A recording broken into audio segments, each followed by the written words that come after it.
Class में मैं 10 का क्लास ले रहा हूँ। पिछले वीडियो में मैं आप लोगों को बताया था कुछ ऐसे A = BQ+R, यानी इसके बारे में आप लोगों को बताया था। पहला चैप्टर नंबर सिस्टम जो है, तो इसमें यह जो था हमारा डिविडेंड था और यह जो था मान लीजिए यह डिवीजर था, डिवीजर यानी ये डिवीजर था। तो कुछ हम इसको इस तरह लिखते थे। मान लीजिए इसमें यदि देखा जाए कुछ एग्जाम्पल के थ्रू, तो मान लीजिए यहाँ पर हम ले रहे हैं 11 से डिवाइड करा रहे हैं यानी इस नंबर को, तो क्या नंबर प्राप्त होता है उसको देख लेते हैं। तो कितने बार में जा रहा, यानी 3 बार में जा रहा, 33 आएगा, 11 से काटेंगे, फिर उससे माइनस करेंगे 2 आएगा, 6 आएगा, फिर कितने बार में जाएगा 2 बार में, तो यह क्या हो गया 22। अब उसके बाद इसमें से माइनस कर रहे हैं, कितना आ रहा 4 आ रहा है, तो यह जो है रिमाइंडर बच गया, यानी यह जो है 11। तो 11 क्या है आपका डिवीजर है और यह जो है आपका रिमाइंडर है। तो रिमाइंडर जो है 11 से, यानी इससे कितना कम है ना, तो यह कभी भी हम डिवाइड करते हैं तो जो रुक जाते हैं, यानी कब रुकते हैं, आप इस पे नोटिस किए होंगे कि यह जो आपका डिवीजर होता है उससे जो रिमाइंडर कम आता है तो डिवाइड करना हम छोड़ देते हैं, यानी वहीं पर रुक जाते हैं, उससे आगे नहीं बढ़ पाते हैं। तो देख लीजिए इसमें हम 2 स्टेप चले हैं, उसके बाद हम यहाँ रुक गए। दूसरा जो है देख लेते हैं, दूसरा एग्जाम्पल लेकर। तो मान लीजिए यहाँ पर हम लेते हैं 7 और यहाँ लेते हैं 17। तो अब यह कितने बार में जाएगा आपका, यानी 2 बार में, तो 2 बार में जाएगा तो कितना आएगा 40। तो इसमें से माइनस करेंगे कितना आएगा आपका 3 आएगा। तो यहाँ पर हमारा जो 3 रिमाइंडर है वह 7 से क्या है कम है, यानी लेस है। तो यहाँ पर भी हम क्या करेंगे, यहाँ भी रुक जाएंगे, यानी जो हमारा टेबल है इसका नहीं जा पाएगा या हम रुक जाएंगे। तो यहाँ पर कितने स्टेप के बाद रुके, यानी एक ही स्टेप के बाद। तो इससे आइडिया क्या मिल रहा है कि जो हमारा आर है, मान लीजिए आर का जो वैल्यू है यहाँ पर आर का वैल्यू क्या है 3 आ रहा, तो इसका मतलब क्या होगा, यदि 3 आ रहा तो हम ये भी कह सकते हैं कि आर का वैल्यू 0 भी आ सकता है, फिर 1 भी आ सकता है, 2 भी आ सकता है और 3 भी आ सकता है, ऐसा हो सकता है। यानी 3 आता है तो आपका चला जाएगा एक बार और, यदि 3 आता है यानी आपका ऐसे देखिए 3 है तो आपका वैल्यू यहाँ 3 आया है। तो ये चीज़ें हैं यहाँ पर, मान लीजिए आर का वैल्यू जो है 0 भी आ सकता है, 1 भी आ सकता है, 2 भी आ सकता है, 3 भी आ सकता है। और देखा जाए तो मान लीजिए 7 है तो 5 भी आ सकता है, यानी 5 भी आ जाएगा, उसके बाद 6 भी आ जाएगा, 4 भी आ सकता है, मान लीजिए 4 भी आ सकता है, लेकिन 7 भी आ सकता है। तो 7 यदि आता है यहाँ रिमाइंडर तो एक बार और चला जाएगा, लेकिन आपका 7 से कम आता है तो यह वहीं पर हम इसको रोक देते हैं। तो यह चीज़ें हैं, इसमें देख लेते हैं। तो इसमें क्या आपका रिमाइंडर 4 आया, तो मान लीजिए रिमाइंडर आपका क्या आ सकता है इसमें, 0 भी आ सकता है, 1 भी आ सकता है, 2 भी आ सकता है, 3 भी आ सकता है, 4 भी आ सकता है, यानी आपका रिमाइंडर 11 तक आ सकता है। यानी 11 आएगा तो एक बार चला जाएगा, लेकिन आपका रिमाइंडर जो है ये 10 तक आता है तो यह जो है आपका नहीं जाएगा, स्टेप जो जहाँ तक रुका है वहीं पर रहेगा। तो ये चीज़ें हैं इसमें। तो फिर हम कुछ और चीज़ें देखते हैं,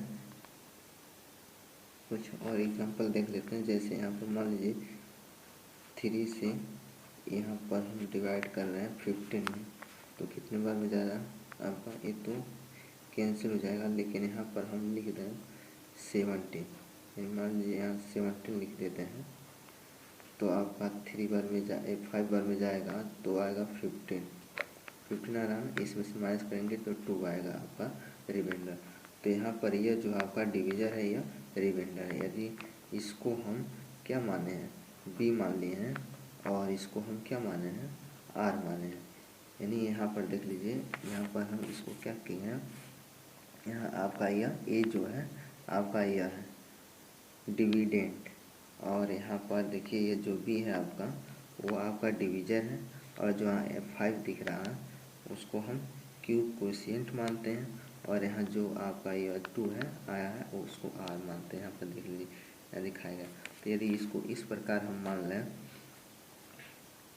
यदि मान लीजिए यह आपका आर का मान कितना आया, नहीं 2 आया, तो 2 आया तो इसका मतलब यदि 3 होता तो यह 0 भी आता, एक बार और जाता है एक स्टेप।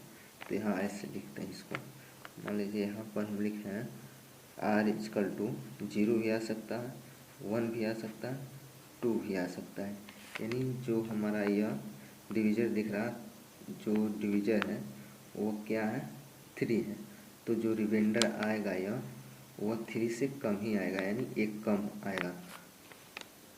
तो हम इसको ऐसे भी लिख सकते हैं, मान लीजिए यह जो जाएगा यहाँ तक, यानी b-1, यानी इससे क्या होगा, एक कम होगा, तो इसको हम b माने तो b-1 होगा यहाँ पे, ठीक, यहाँ तक हो सकता है। इसको यहाँ मान लीजिए r का जो वैल्यू है इसका वो 0 हो सकता है, 0 के बराबर हो सकता है, यानी इसको ऐसे लिखा 0 के बराबर हो सकता है, और यह जो है b से कम हो सकता है, एक, ठीक।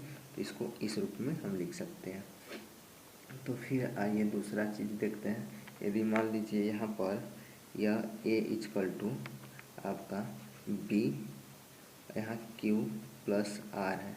यदि यहाँ पर क्या करें, b को हम 3 मान लें, यहाँ पर मान लीजिए ये 3 है तो b को हम 3 ले लेते हैं, तो हमारा किस तरह बनेगा, यानी इस प्रकार बनेगा 3q प्लस यहाँ r हो गया ना। यदि हम इस यहाँ पर क्या करें, यदि r को हम क्या करें, यदि यहाँ पर देख लीजिए r बराबर 0, 1, 2, यदि इसको रखें इसमें बारी बारी तो हमारा 3 केस बनेगा, यानी इस प्रकार बनेगा। मान लीजिए यहाँ से 3 केस बनेगा, 3 चीज़ें, यानी ए इक्वल टू आपका क्या बनेगा, 3q प्लस 0, ठीक। उसके बाद यहाँ और चीज़ें बनेगा, ए इक्वल टू 3q प्लस 1, फिर एक चीज़ और बनेगा ए इक्वल टू 3q प्लस 2, यानी ये बारी बारी रिमाइंडर को हम रखे हैं यहाँ पे, ठीक। तो ये आपका आएगा ए इक्वल टू 3q, फिर ए इक्वल टू 3q प्लस 1, फिर ए इक्वल टू आपका 3q प्लस 2। यह चीज़ें मिल रहा है आपको, यानी यह चीज़ें यहाँ पर आपको देखने को मिल रहा, फिर दूसरा है यह चीज़ें आपको देखने को मिल रहा, तीसरा है यह चीज़ें आपको दिखने को मिल रहा। तो फिर कुछ और देखते हैं। यदि मान लीजिए यहाँ पर क्या किया जाए, हम कुछ ऐसे चीज़ों को करते हैं, तो ये चीज़ें यूक्लिड जो थे उन्होंने यह चीज़ें नोटिस की हैं, यह चीज़ें देखें, फिर उन्होंने क्या किया, मान लीजिए यहाँ पर जो क्यू है आपका क्वेशिएंट, यदि इसको हम क्या करें, जीरो रखें, यानी जब इसमें जीरो रखेंगे तो यह हमारा क्या बनेगा, यानी ए इजकल टू जीरो आपका हो जाएगा।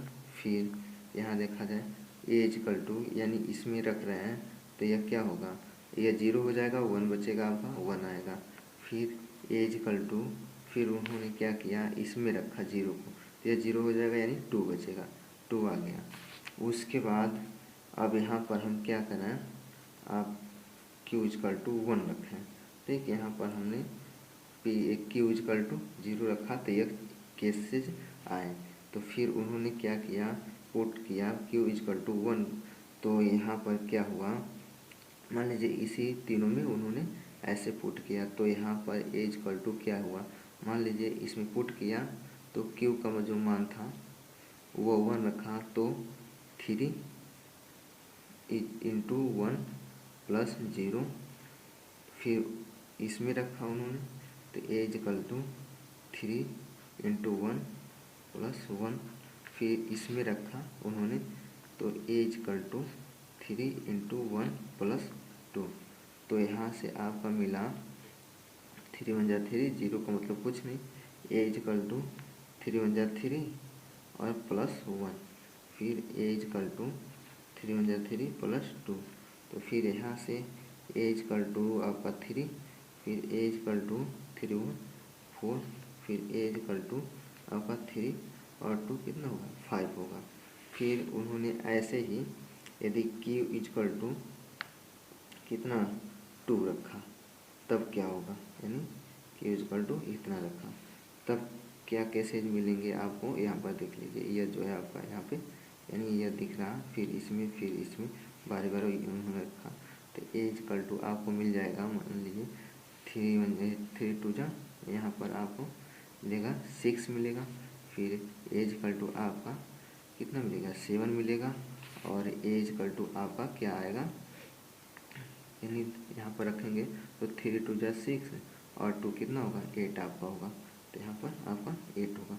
यह चीज़ें आ रही हैं, मान लीजिए ए इजकल टू इतना आ रही है, ए इजकल टू इतना आ रही है, ए इजकल टू इतना आ रही है, तो इसमें क्या आपने नोटिस किया होगा कि आप ये जो ए है और यहाँ जो आपका क्यू है, इसका मान जो है फिक्स नहीं है, वो चेंज होता रहता है। मान लीजिए यहाँ क्यू का कुछ और मान रखेंगे तो ए का मान कुछ और आएगा, ठीक। यहाँ भी उसी तरह, मतलब तीनों केसों में आपका ऐसे देखने के लिए मिलेगा। तो ये जितना भी आपका नंबर आ रहा है, ये जो भी है क्या इंटीजर है, यानी ये जितने भी आपका इंटीजर, यहाँ पर देख लीजिए, यहाँ पर आपका आया है, यहाँ पर आपका आया ना थ्री है, फिर यहाँ पर थ्री है, फोर है, फाइव है, सिक्स है, सेवन है, एट है, ये जितने भी चीज़ें हैं। मान लीजिए यहाँ पर हम जीरो रखे हैं तो यहाँ पर जीरो आया है, वन आया है, टू आया है, फिर थ्री आया, फोर आया, फाइव आया, सिक्स आया, सेवन आया, एट आया, यानी जितने भी नंबर आ रहे हैं सब इंटीजर हैं। तो यह प्लस पे भी काम कर रहा, तो प्लस जो धनात्मक है यानी पॉजिटिव है, यही हमको पढ़ना है, पॉजिटिव वाला ही पढ़ना है, यानी निगेटिव वाले को नहीं पढ़ना है। अगले बड़े क्लासों में इसको देखा जाएगा, क्योंकि वह जो यह जो काम करता है यही मेथड से उस पे भी माइनस पे भी काम करता है, माइनस इंटीजर पर। तो यह था, यह जो मान लीजिए इसी के बेस पर जो भी है यूक्लिड डिवीजन मेथड लेमा जो है वो अगले मतलब जो भी एक्सरसाइज है उस पर देखा जाएगा। मान लीजिए जो अगला एक्सरसाइज आएगा तो आपको ऐसे ही मिलेगा, ए इजकल टू आपको मिलेगा, मान लीजिए थ्री क्यू, यानी थ्री क्यू प्लस वन, इस रूप में रहेगा, आपको दिया होगा, ठीक। ऐसे दिया होता है, या मान लीजिए ऐसे दिया है, ऐसे दिया है, फिर ऐसे दिया होता है, ऐसे दिया होता है, इस तरह का दिया होता है। वो कहता है कि प्रूफ कीजिए कि क्या यह इंटीजर है, यानी धनात्मक पूर्णांक है, पॉजिटिव इंटीजर है। तो हम क्या करते हैं, यही जो तरीका है, मतलब करके सॉल्व करके उसको प्रूव करते हैं। तो हम अगले वीडियो में आपको प्रूव करके यानी हम बताएंगे। तो यह कैसा लगा वीडियो आपको, आप कमेंट के माध्यम से बताइएगा। और आप मेरे चैनल में नए हैं तो आप प्लीज़ सब्सक्राइब कर दें, लाइक कर दें और अपने दोस्तों के पास शेयर कर दें ताकि आपके दोस्त भी कंटिन्यू रख सकें पढ़ाई। और फिर मिलते हैं अगले वीडियो में, तब तक के लिए।